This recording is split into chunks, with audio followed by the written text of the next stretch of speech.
lots of young pupils, year 6 pupils going up into secondary school have rich and complex reading histories, which are not always acknowledged by secondary schools. So the idea of the transition passport was to give them an opportunity to write a bit about how they'd learned to read, what books were important to them, probably on a day when they are coming up to their secondary school for the first time. Interestingly, I had a conversation recently with a primary school head teacher who was interested in using the Sharing Stories and Rhymes passport as a transition document between nursery and reception. Because it's always been my view that schools are all in different contexts, all have completely different sets of pupils and libraries, situations, and all those kind of things. So my feeling is this is a resource schools can work out for themselves how to use it most effectively. I can provide some guidance. I can provide some ideas about what I know has worked well in other schools, but I'm not going to tell you how to use it. That's you're professionals. It's up to work that out for yourselves. Welcome to Headship After Hours, and once again, I'm thrilled to have with me another guest, Steve. Steve, many of you will know Steve Willshaw, I'm sure. I'm going to hand over to Steve to introduce himself, though, to everybody out there. Hi, Steve. How are you doing? Morning, Paul. Thank you very much. I'm fine, thank you. I'm doing okay. Do you want me to introduce myself and tell people about my educational journey? Do you? Absolutely. It'd be great to understand a little bit about where you started, how you got into education, and obviously who you are. Yeah. Well, I went straight into teaching after university, long time ago. Both my parents have been teachers, so it was kind of an obvious route. Perhaps not so obvious was to start in Tower Hamlets. So that was where my first job was, in a comprehensive school right on the edge of Tower Hamlets. Back in the days when the ILEA existed, which older listeners will remember. We'll remember, absolutely. Just about the largest educational authority in the world, I think it was. Though at the time, this was in the mid-80s, and the Tory government was about to disband the ILEA, which they saw as pernicious in a variety of ways, I imagine. And so authority was being dispersed to the local authorities that made up the ILEA, in which my case was Tower Hamlets, which I don't think was attending the meetings at the time to discuss that transition, which was a bit worrying. One of the great things about that school was that it was very diverse, as you can probably imagine, and so that gave me a great insight into and a great education around inclusivity and anti-racist teaching, which has stayed with me for a long time, all throughout my career.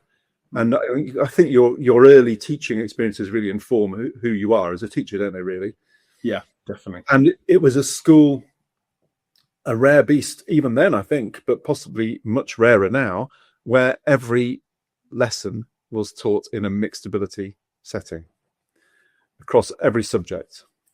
So that also gave me a big an understanding of the nature of intellectual equity, which we're going to talk about later, and the need for that and the importance of that, of trying to provide all pupils with equal opportunities. And for the listeners, your subject base is English, isn't it, I believe? That's right, yeah. So I was an English teacher there, quite quickly became a head of year, and then for reasons to do more with housing than anything else, my wife and I decided to leave London, and I went to work in a special school in Nottinghamshire, rather naively thinking I'd taught in Tower Hamlets, and therefore, what could a special school show me?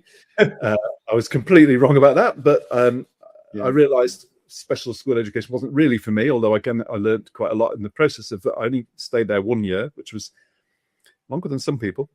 I went back into mainstream in a Catholic school in Nottingham, a school which had a really strong collegiate approach within the English departments and taught me a lot about the importance of collegiality and collective planning.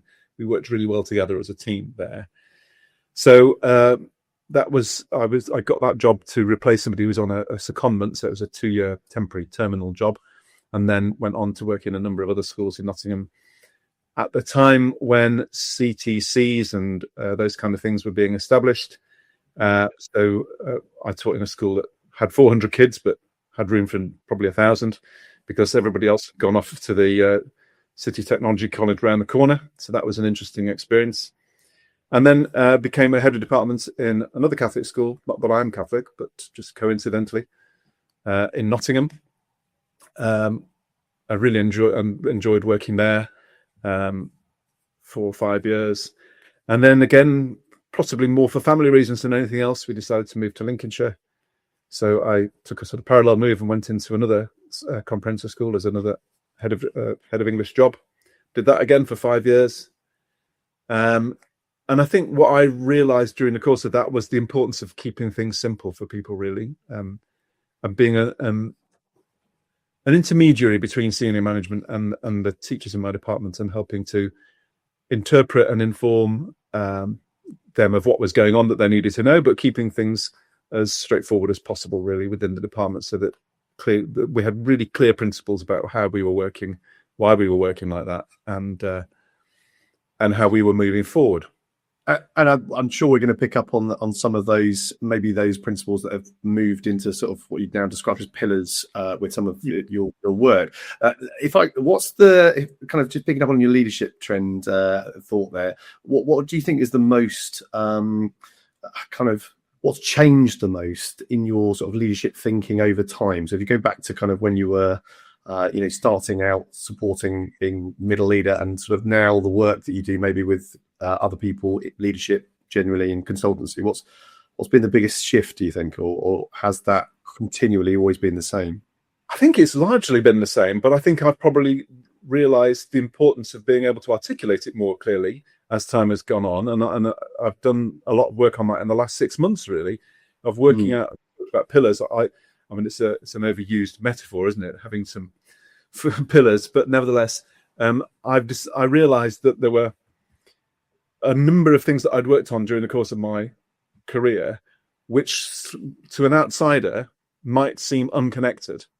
Things that had really engaged me, interested me, driven me, and to put time into them, which I needn't have done, I suppose, in some cases.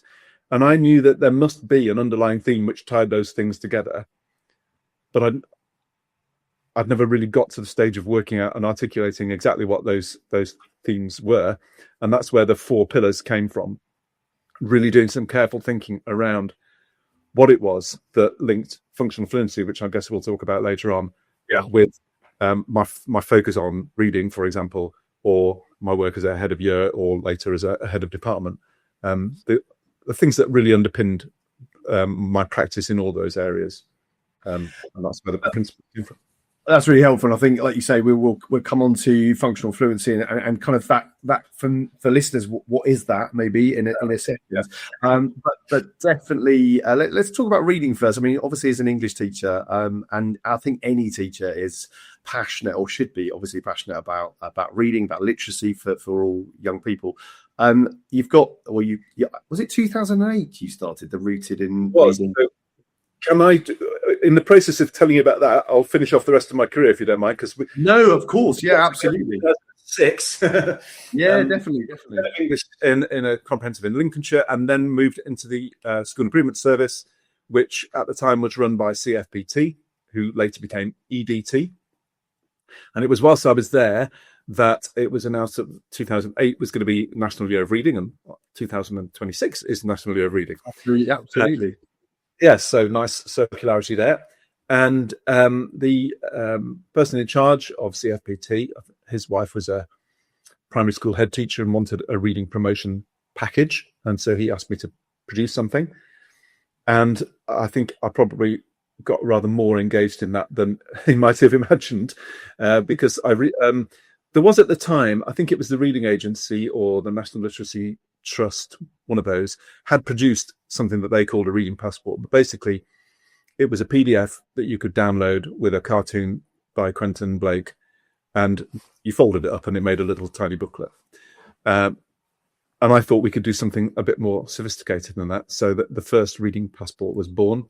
Rooted in Reading was the title we gave it, to try and give some idea of the way in which reading can lead on to a whole range of different gains and benefits for the young people if they do a lot of reading. And there's loads of research out there that the amount of reading for pleasure you do has a massive impact educationally on your outcomes, but there's a whole range of other benefits as well, into social, political,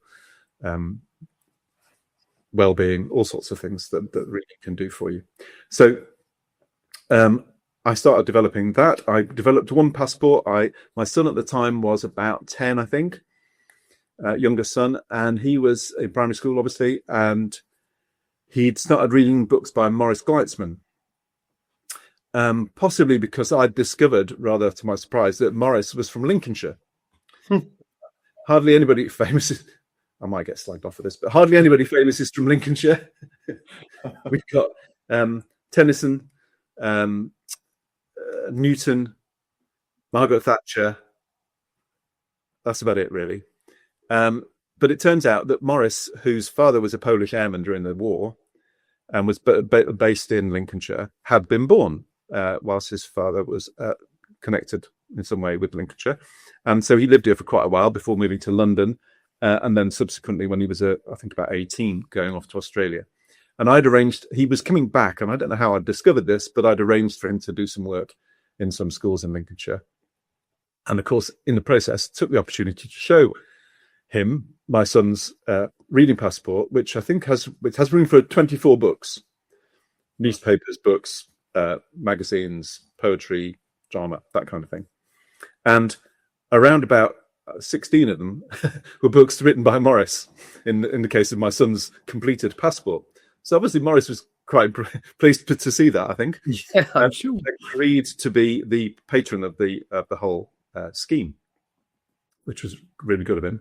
Yeah, really good. Also, what I realised when my son had completed his passport, he'd written a very short entry about each of the books that he'd read over the course of, I don't know how many, couple of months, I suppose, was that giving him another one exactly the same would not be very motivating. And so then it began to diversify. So I started to we produced a passport that was aimed at younger readers whose perhaps handwriting wasn't quite so secure and might need a bit more space, so that instead of two books on each page, these are small little Yeah, I remember like almost little A5 kind of little. Some of them are A5, most of them are A6. Oh, well. Yeah, I remember going back. Passport size. The first one was like green, I think, from memory in terms of colour. It had like a. That's right. The first one was green. Yes, absolutely. And we tried to make them look as much like a passport as possible without allowing anybody to get out of the country. And then there was a navy blue one which was aimed at the younger pupils, and then it went to a very dark red one for the first, well, in my head at least, for early secondary. And then we've now got a range of 12 or 13 different passports that go from preschool, so to encourage parents to read with their children before they've started school, share stories and rhymes with their children. And then it goes right up to A-level. There's one called the Rooted Reading Award Passport, which is designed to be like an equivalent to the Duke of Edinburgh Award, really, just for reading. It has 16 tasks, which are really quite demanding. Reading a classic novel on your own, that kind of thing. Reading Shakespeare plays that are not on the syllabus. On the grounds that you might start that perhaps at the beginning of Key Stage 4, and you might carry on with it all the way through to the end of Key Stage 5. And it's immaterial of, it doesn't matter whether you're doing an English A-level or not. We want literate, thoughtful, humane scientists and doctors and engineers, and all those other kinds of professions. If listeners are obviously listening, thinking where can I access that type of where can you go to get these? If you go to my website, so in the past they've been distributed. Originally they were distributed by the School Improvement Service. Then it got too big for us, so NATE took it over. National Association of Teaching English took it over for a while, and they distributed them all over the place for us. Just to go back to my career, by this point I'd gone off to Guernsey for a couple of years. So I was an education officer there for 2 years, working with head teachers in the 3 secondary schools on the island and the one on Alderney, which was an interesting experience to fly there every month. Conducting meetings with one eye on the weather just to see whether you were able to get off the island again or not. And then when I came back to the UK and got a job working for a trust. That coincided with Nate moving offices and wanting to stop any book distribution at all. And so we took it on. The Teaching School Alliance that I worked for took it on. And then when I became self-employed, they allowed me to take it with me. So it's now my project. And so the only place you can get a hold of it really is through your website, which I'm sure we'll put on the show notes, definitely for listeners to access.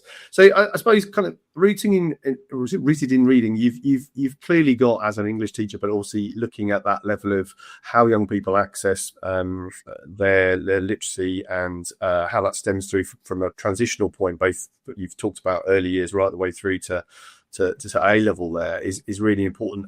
And then you mentioned obviously about in your 4 pillars, almost an aspect of craft. So you're kind of you're getting kind of intervention mixed with professional craft here in a way. So let's. I mean, I don't know whether you would describe it like that, but I'm absorbing it in that sort of manner. Maybe talk a little bit about how you've moved from that into some of your functional fluency and what that means for listeners in terms of recent work. I'll see if I can manage that segue. Yeah. In terms of transition, there is a specific transition passport. So let's be very explicit about transition for a minute. So primary, secondary transition. It occurred to me that lots of young pupils, year 6 pupils going up into secondary school have rich and complex reading histories, which are not always acknowledged by secondary schools. And so the idea of the transition passport was to give them an opportunity to write a bit about how they learned to read, what books were important to them, and those kind of things, probably on a day when they are coming up to their secondary school for the first time. We'll give them the passport. There's some pages to complete over the summer holiday, so try and encourage them to do a bit of reading over the summer, and then some pages to keep to take them into their secondary school, to introduce them to the reading culture of the secondary school. Interestingly, I had a conversation recently with a primary school head teacher who was interested in using the Sharing Stories and Rhymes passport as a transition document between nursery and reception, which was an interesting idea, which I've not thought of before, but again, really useful for them to know who's done some reading at home with who's been read to by their parents and who hasn't, and obviously with an aim in future to increase the number of people who are reading with their children before school, because it makes a massive difference. Before we dive back in, I want to say something to head teachers listening. Attendance rarely improves through effort alone. It improves through clarity, discipline systems, and strong leadership alignment. Most leaders I speak with are working incredibly hard already. So if attendance still feels fragile in your setting, you can apply for the Senior Attendance and Leadership Review. It starts with a short strategic assessment. Eligible leaders are then invited to claim a fully funded strategic review process, typically valued at £1,000 for your school. This includes an on-site local visit, a detailed school-specific report, a follow-up strategy session, and a suite of practical leadership tools designed to help you move from reflective pressure to a clear and sustainable plan. If that would be useful in your context, you can apply now through the link in the show notes or by scanning the code on screen. And now, back to the episode. Hugely, and in between that summer gap as well, if you can encourage, especially if you're working in a school that's got maybe a larger disadvantaged community and you are not being read to encourage that almost formulated reading is really important, isn't it? So to get back to your question, so that's a very explicit way in which Rooted in Reading addresses transition. And I suppose the Rooted in Reading Award passport I talked to earlier is a way of trying to help ease the transition into university or further education. Professional craft is something which I've always felt should be, there's very little about within the Rooted in Reading that tells people how to use the passports. And I think some people perhaps have struggled with that, because it's always been my view that schools are all in different contexts, all have completely different pupils and sets of pupils and libraries, situations, and all those kind of things. So my feeling is this is a resource schools can work out for themselves how to use it most effectively. I can provide some guidance. I can provide some ideas about what I know has worked well in other schools, but I'm not going to tell you how to use it. That's you're professionals. It's up to work that out for yourselves, really. And I think so. Let's try and do this transition to talking about functional fluency without seeming too awkward. Functional fluency, and you did say earlier, we try and explain what it is. It's not an easy term in the sense that it's not well known. So functional fluency is an approach to thinking about our time and energy and how we use it, which comes from the field of transactional analysis, which again, people probably will know a lot about, but some people won't necessarily. I haven't got time to go into that, I don't think. No, absolutely. It's another episode, isn't it, I think? Yes. But basically, at one course, Susanna Temple did a whole load of work around this around about 2000-ish, and created something called the Temple Index of Functional Fluency, which is we call it an actometric rather than a psychometric, in the sense that it looks at how you're using it. It provides you with a snapshot of how you're using your finite time and energy at that particular moment when you took the survey. And it gives you an idea about how your use of time and energy is effective, which we call golden modes, and where it's ineffective or less effective, which is purple modes.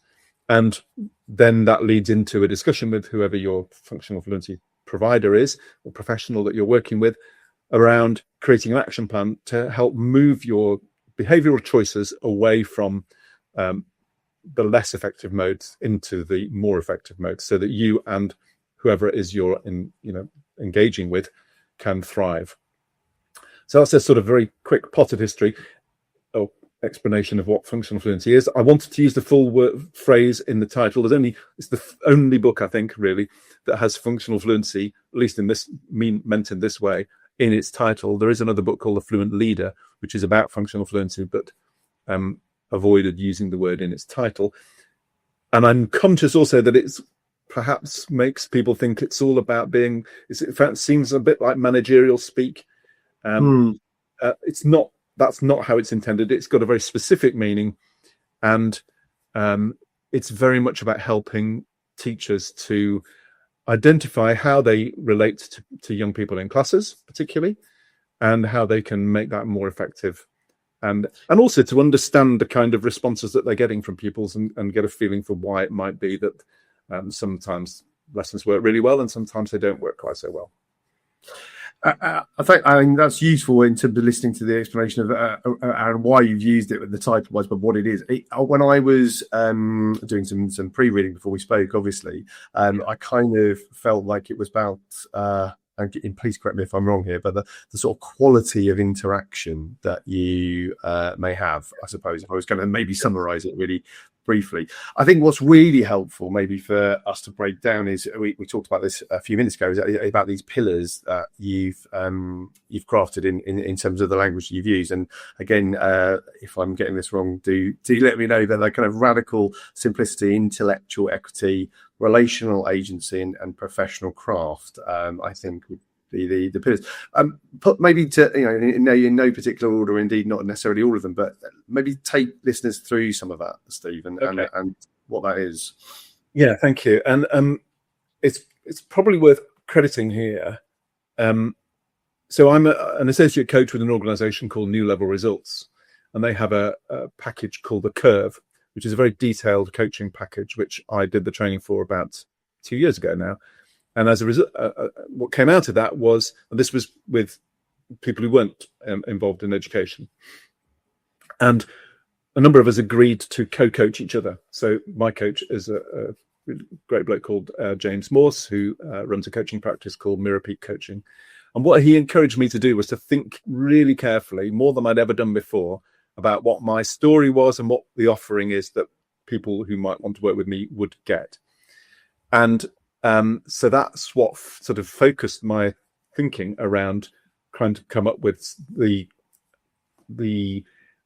clarity, the linking, the bit of writing that goes through the stick of rock that links together all these what seemingly diverse and disparate things that I have spent my professional career involved with, but which I knew deep in my heart were actually connected. So that's where the 4 pillars came from. So radical simplicity is perhaps the most easy, straightforward one. People can understand what that's about. It's about cutting through a lot of the jargon. It's about trying to have, in a sense, having a clear story about what your institution is all about, what you are as an individual leader are all about, so that you can communicate that effectively and also relate everything that you do to it. And only get involved in other initiatives if you can see that they really closely link with your story and it will help you to move you in the direction that you want to go. Intellectual equity, again, we've already discussed to an extent. It's about providing equal opportunities for everybody. One of the ways in which reading is relevant to that is, and particularly in terms of reading aloud and the work that I'm doing currently with Mary Myatts. So I lead on her project, The Ambitious Years. And I'm still waiting for my copy of the book to arrive, but when it does, her recent book. I got mine recently. It's very good. It's very good. I did speak with Mary and say I'd be bold to say it's one of the best, actually, to be fair. But brilliant. Yeah. I'm looking forward to it. And what we want to do in that project that we're doing, and I'm working with some brilliant history, geography, RE teachers all over the country to put together units of work around amazing books. And it's been fantastic for me because I've had an opportunity to read these amazing. I felt a little bit like Melvin Bragg must have felt when he used to do In Our Time. One day I'm reading books like Environomics by Darshini David, and the next it might be this just happened to be sat here, Myths of Geography, and then we've got somebody working on Taoism. So it's brilliant. But it has a definitely diverse range of literature, isn't it? There are others. So that none of the economics, environomics one is out, but the other two are not yet. So it's about making this great thinking available to everybody in the classroom.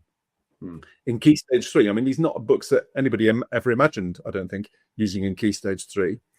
I was talking to my son was home for the weekend, not the middle one, not the one we were talking about before, and I said, "Oh, you might like this book," and it was one that we completed the unit on, and in fact, I'm doing an introduction recording with that author tonight, and it's about Ben McIntyre's book on coal bits, which I don't normally have time to read the whole book, but I definitely read the whole of that one, and it's because it's brilliant and hilarious and very interesting. Particularly to a person of my vintage who can remember the TV series from the 70s, which turns out not to bear much relationship to what actually took place.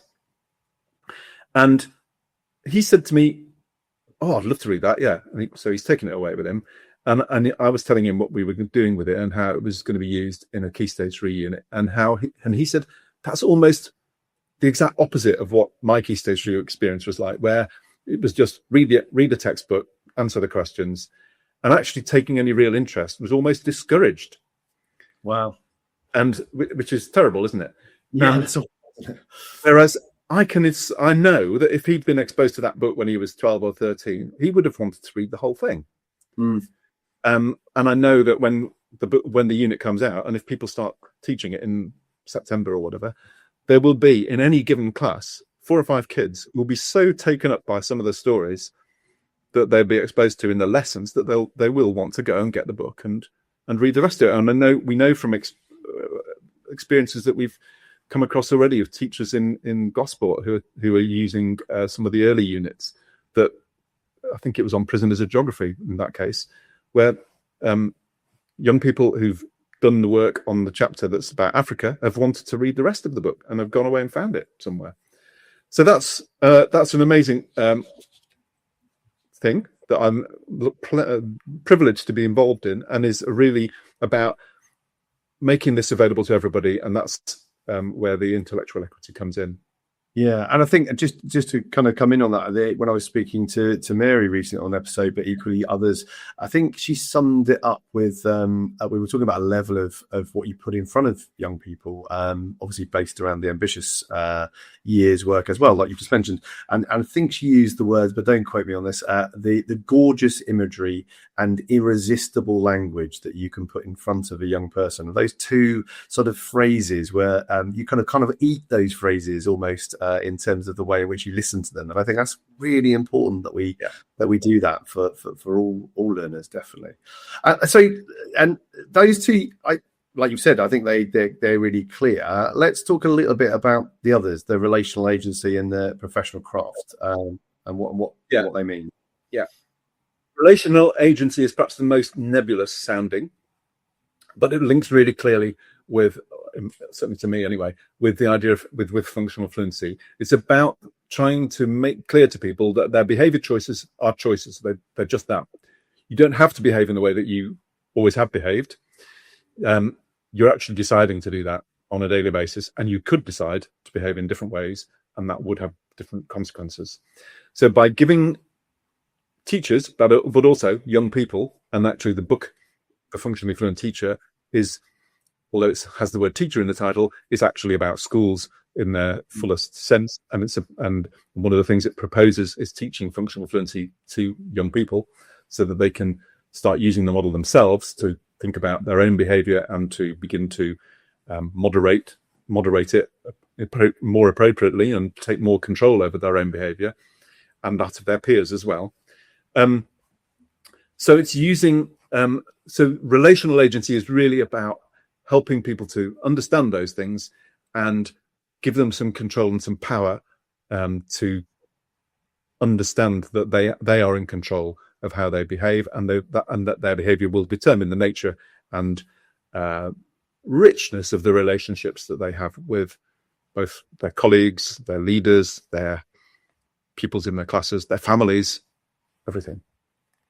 Which is hugely important, not only for the aspects of the learning that you're talking about, but just generally in the current context of schools, isn't it? That interaction that young people are having broadly across UK schools now, having been maybe slightly broken, use that word, since COVID. So, and then that professional craft bit fitting into that kind of decision making. Yes. So, for example, one of the things that the appendix of the book contains an outline of an idea called the Certified Functional Fluency Teacher Program. So this is going to be certified by Functional Fluency International, and the international organization behind Functional Fluency.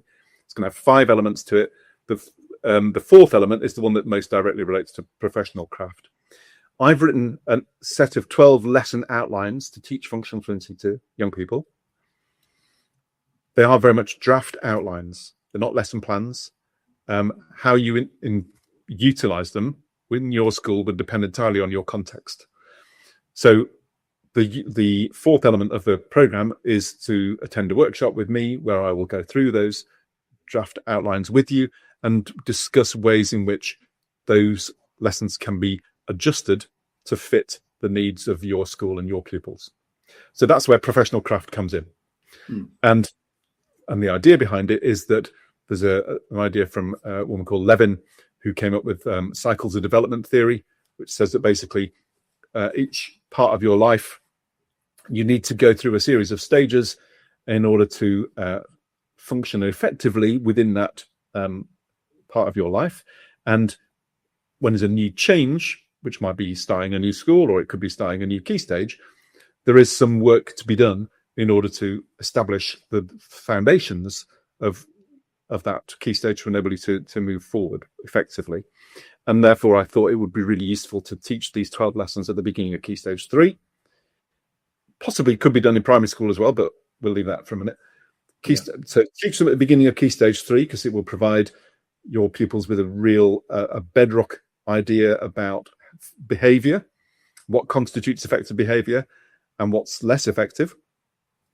Reteach it at the beginning of key stage 4, and if you've got sixth form, teach it at the beginning of sixth form as well, and then you've got pupils who've been through it 3 times potentially, you can start using them to help teach it to the younger ones.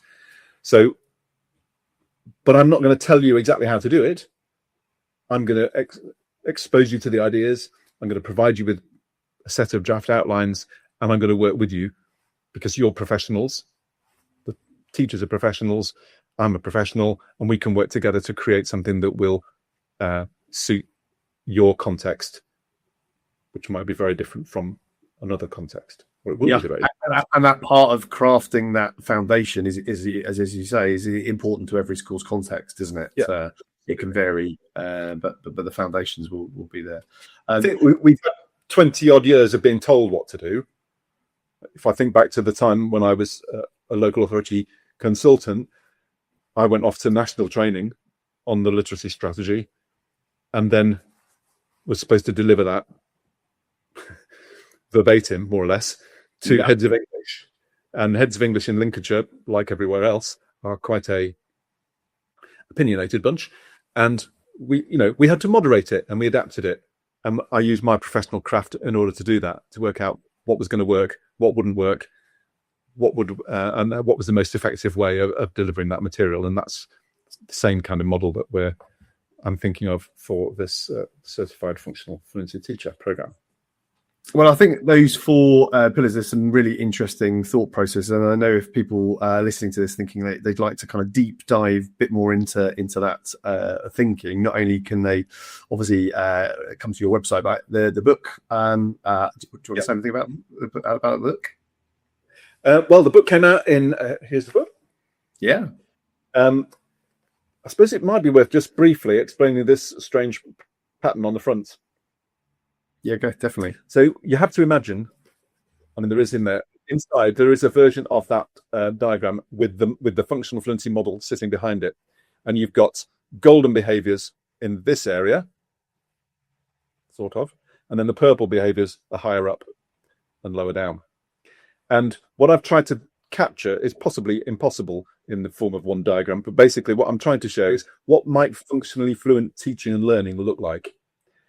And so the yellowy kind of line represents what's going on for teachers, and the white line is what's going on for pupils.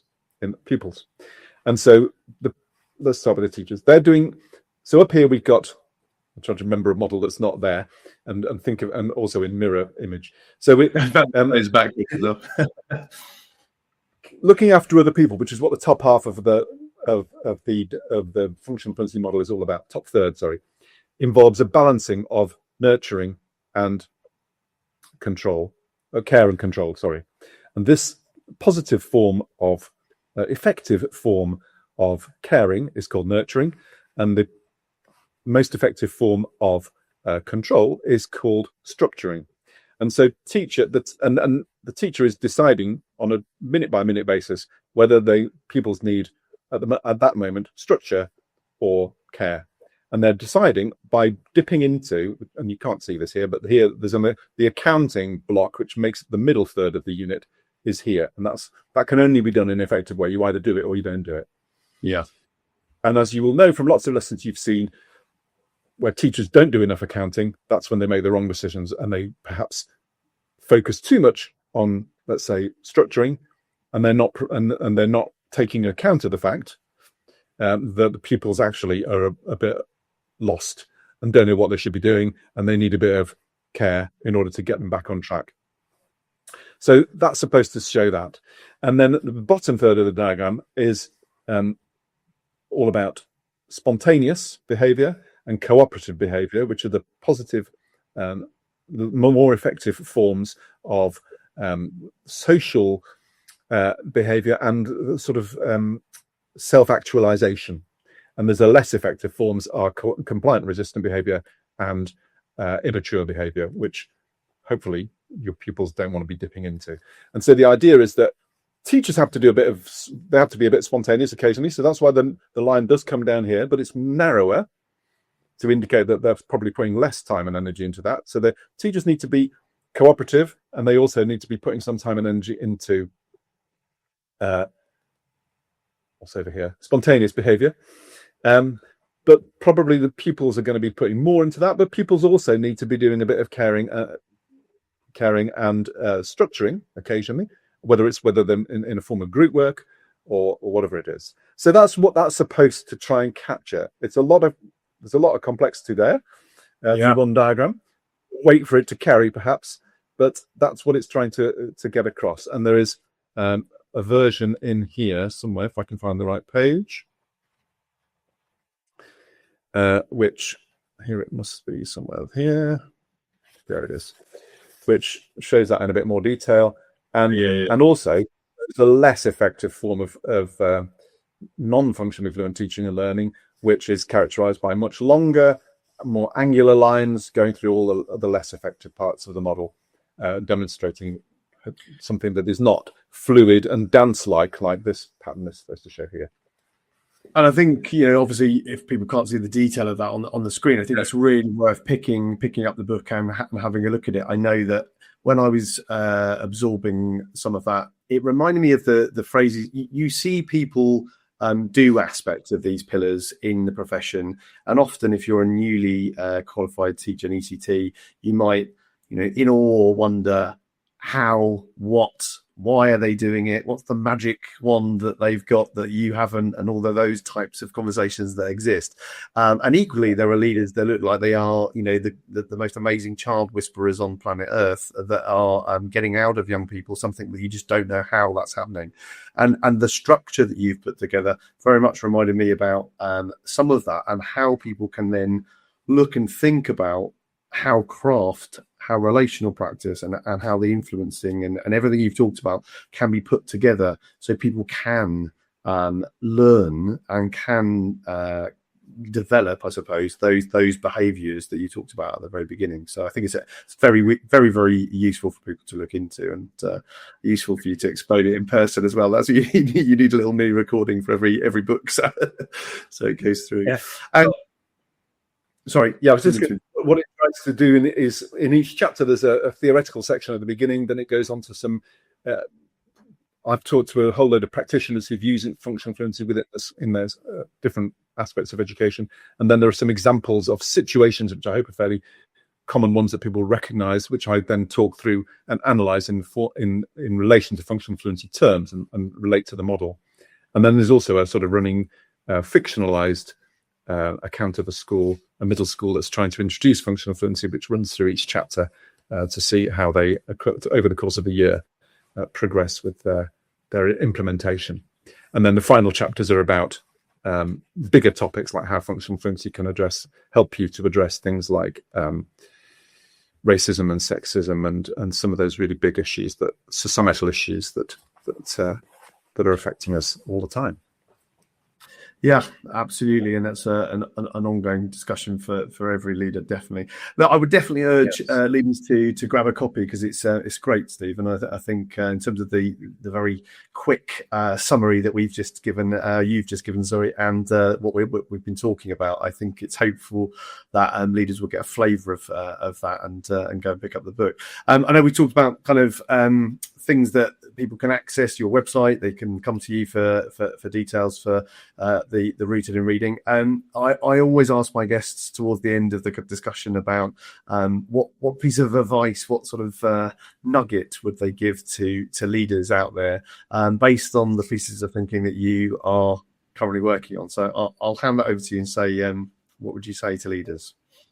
Thanks, Paul. I think, going back to what I said earlier, really having a really clear idea of what you stand for and what your story is absolutely vital. And I think I thought that I had that, but it's only through working with a coach myself, of being really challenged by that coach, that I've realized that I needed to spend more time thinking through my own story, on my own, the things that unified my thinking. And so I would obviously, as a coach, I would say get a coach, but I would say that I think it is really very, very beneficial to work with a coach, and there's a lot of people out there, and I'm sure people will find the one that's suitable to them or the most appropriate for them. I think functional fluency is a really useful basis for coaching, but again, there are lots of other options. I think keep a sense of perspective, and I think that one of the things that functional fluency can do is help you to recognize that actually It might be your relationship with your mother or your sister or your children that's actually the main problem in your professional life. And therefore you might spend your time talking with your coach about that rather than year 9, because we're all human beings, and we have to prioritize family, and we have to prioritize downtime if we're going to manage to function effectively for any length of time. And I think too many people get burnt out as a result of ignoring that. Yeah.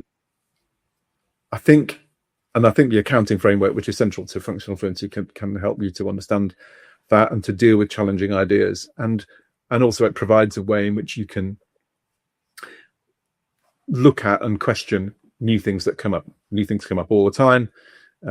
And it provides a touchstone to help you to identify how you're going to react to all these new situations. And I said react, and I should have said respond, because one of Susanna Temple's great phrases was react less, respond more. And she talked about response-ability, as in, because a lot of problems that come up in school are caused by somebody reacting without really thinking enough to what someone else has done. And that causes lots of problems. And responding is a much more appropriate and helpful way to go about behaving. Definitely, I definitely echo that, and I would also echo that level of having somebody that you can talk things through as a coach as well.